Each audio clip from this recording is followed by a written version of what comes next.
He's got the whole world in his hands.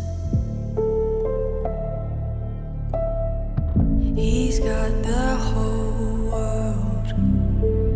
All right, let's get to it, man. Let's get to it. So the PlayStation State of Play. You guys have been bugging me what I thought about it.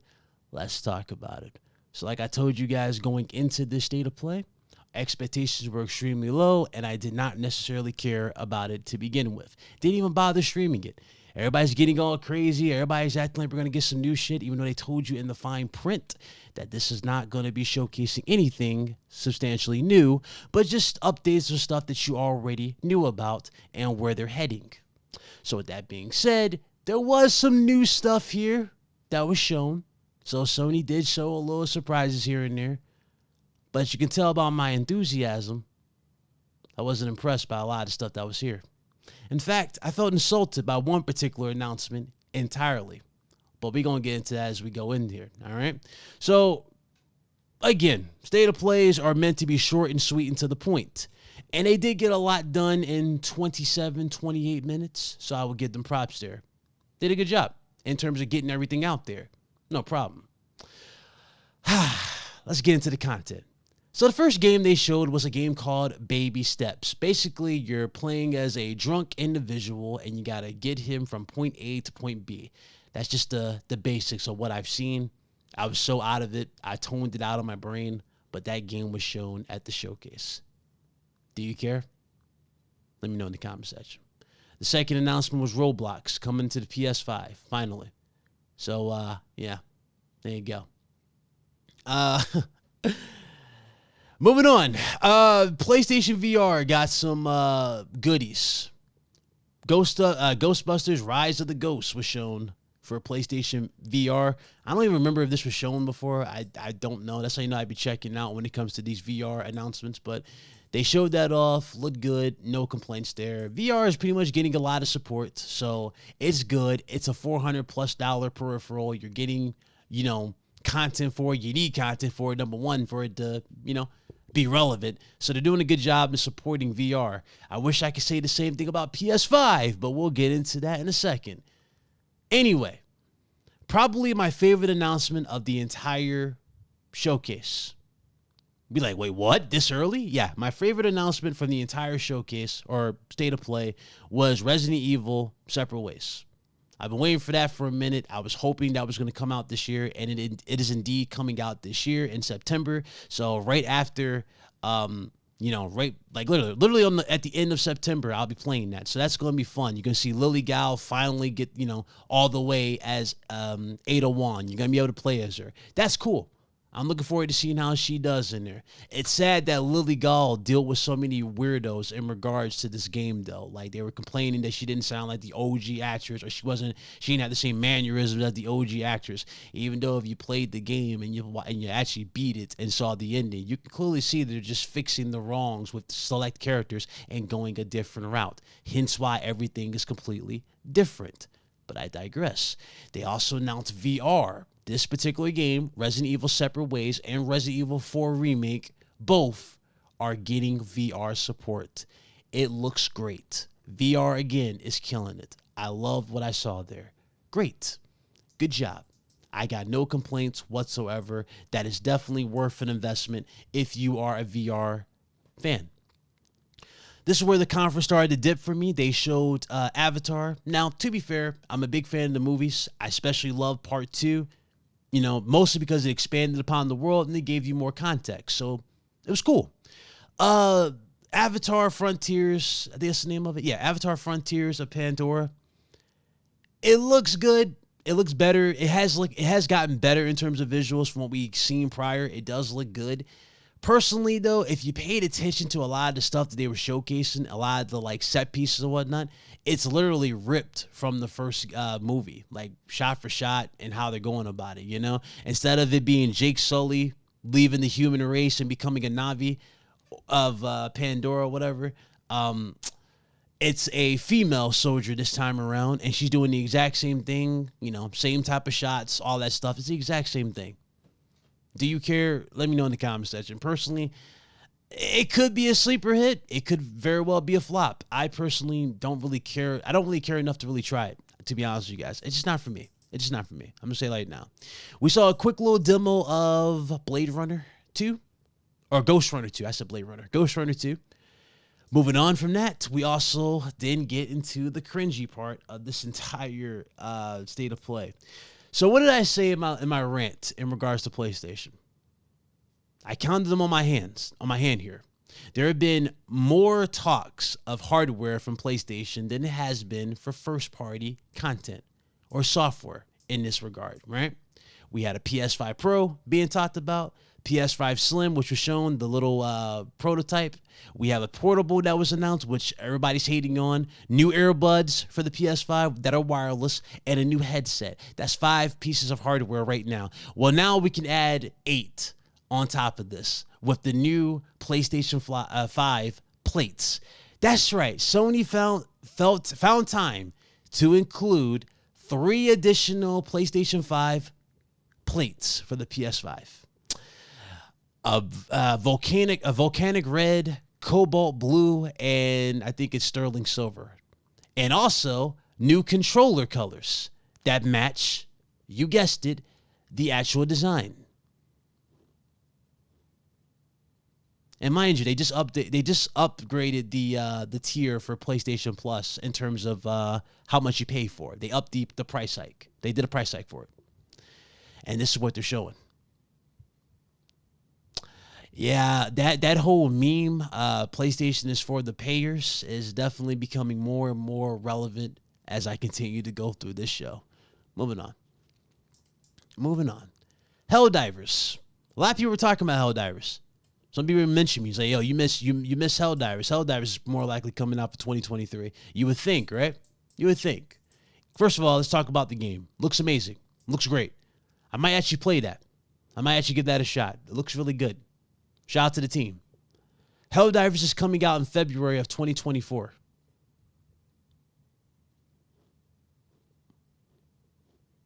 But this game's been shown multiple times throughout 2023, giving you the illusion that it was 2023. It's 2024. And again, with the price hike of PS Plus, Sony made sure to put in bold text, or they made the developer put it in bold text, that it is coming to PS5 and PC. Guess where BitCloud's going to be playing this? Because I refuse to pay $80 for some mediocre games a month and just to talk to or just to access the internet on a console that I already spent $500 on. Yeah, it doesn't take a rocket scientist to tell you where I'll be playing this at. Moving on. Spider-Man 2 was shown. You know, this right here is funny. The reactions this game is getting right now. Because I was looking at just a whole bunch of people, right? Now, granted, first of all, the game looks incredible. No complaints. Like I told you guys, this has always been a day one. I was over the moon even when we first saw the gameplay at the PlayStation Showcase. Over the moon. Looks fantastic. Incredible. A testament as to why I say Insomniac Games is the MVP for PlayStation and has been their GOAT studio for the most part. You guys, people have been wondering why I keep saying people are falling down a tier list with me, especially Naughty Dog. There hasn't been anything from Naughty Dog. Nothing. The last game they dropped has been, it was hit with heavy controversy, especially after it got leaked. But we ain't going to talk about Naughty Dog. We're going to talk about Insomniac Games, the studio that's been keeping PlayStation 5 relevant. Shout out to the team over at Insomniac Games. This game looks incredible. I love the references to Mysterio. I love the setting. I love the new quality of life improvements with the heads-up display showing everything on the map. Combat looks incredible. New skill tree and new ways to customize the suits. Instead of them just going with an overall one-shot look, you can customize different parts of the suit to make it your own. I love that. That is awesome. Customization is going to be through the roof, and the game is going to be incredible. I am over the moon for what I saw. Incredible. Shout out to Insomniac. But you know what's funny with this? Going back to that showcase, what were people saying about this game? It looks outdated. It looks like more of the same. Now they want to say Insomniac Games is cool. They want to give Insomniac Games their props. But going back then, what were they saying prior, guys? Or actually, not even going back then. If you think about what's been going on the past couple of weeks, most of these dudes who are overhyping Spider-Man 2 right now have mostly been talking about Starfield. Starfield. Not a single mention of Insomnia games, but hey, now you want to hype it up because you want to be hype, man. Oh, it looks incredible now. Yeah, okay, yeah. You like what you're seeing, huh? You guys like the web, you guys like the web wings. You guys like the stuff now, right? But for the longest time, you was talking about how the game looks dated. It doesn't look good graphically. It looks downgraded. Now look at you talking about how it looks good. Look at the fluidity. Look how fast it is. Yeah, stuff that I told you to pay attention to. Now you want to pay attention to it? Why? Because it has a new slab of paint on it. And you dudes wonder why I have no faith in a PS5 Pro. Pathetic. Pathetic. Shout out to Insomniac, though. But pathetic, this community. Moving on forward, they announced Tales of Arise, if I remember correctly. Yeah, Tales of Arise. This was a sleeper, though. This was a stealth. I think it was a stealth announcement for here that just came out of left field. This is coming out in November of this year. Nice. If only we had more of this in this showcase. But again, they told us in the fine print not to expect nothing new, and yet here we are with this. But I digress. I'm crossing that line again. Moving on. The next game they showed was I'm not even sure if this is a AAA budget game. I'm not sure if this is an indie game. I'm not sure what it is, but it looks like a new IP entirely. I think it was called something Rail. Stellar Rail. That's Stellar. What was it called? Rail something? Hold on. Let me look that shit up. 1 second. It was called Star Rail. There you go. I almost said Stellar Rail. Star Rail. Star Rail was shown. It's coming out in October of this year. Another stealth announcement. Good. Again, where's more of that? Where's more of that, people? Can you guys fill me in? Where's more of that? Anyway, moving away from that, we then get into, oh God, here we go. I guess it's only fitting that we got this game here because, Sony upped the price again of PS5 Plus, or PS5, PS Plus. Foam Stars, the open beta party has officially been shown here. The open beta. Guess what you need to access this? You need to pay $80 a year to access this. So if you guys want to play Foam Stars, the Splatoon knockoff for PlayStation, you can now play it. Well, you will be able to play it, the open beta. Are you excited for Foam Stars? Can you tell about my reaction that I don't give a shit about Foam Stars? Can you tell by my demeanor that this shit feels like an insult by itself on top of the plates? Moving on. Foam Stars. Play up with 4 players. Yeah.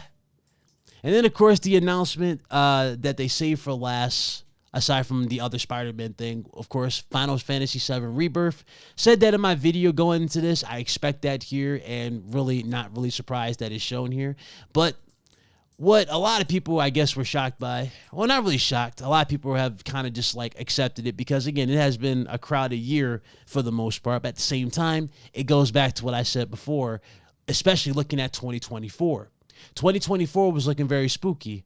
And now with this one showcase, mind you, a lot of these games we have seen multiple times over and over again, these games have been pushed to 2024. And that starts with, obviously, Final Fantasy VII Rebirth and Helldivers. Both games are dropping in February. No problem with that, right? There's no problem with it.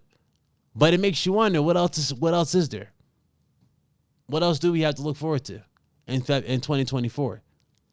This felt like a small little Band-Aid on a big problem for 2024. That's exactly what it felt like with those 2 announcements by itself. Not knocking the announcements. Good announcements. No complaints whatsoever. But I do feel like there's just a missed opportunity there. I do think like there was a missed opportunity that we didn't get anything new, anything crazy substantial to really like shock everybody. You know what I mean?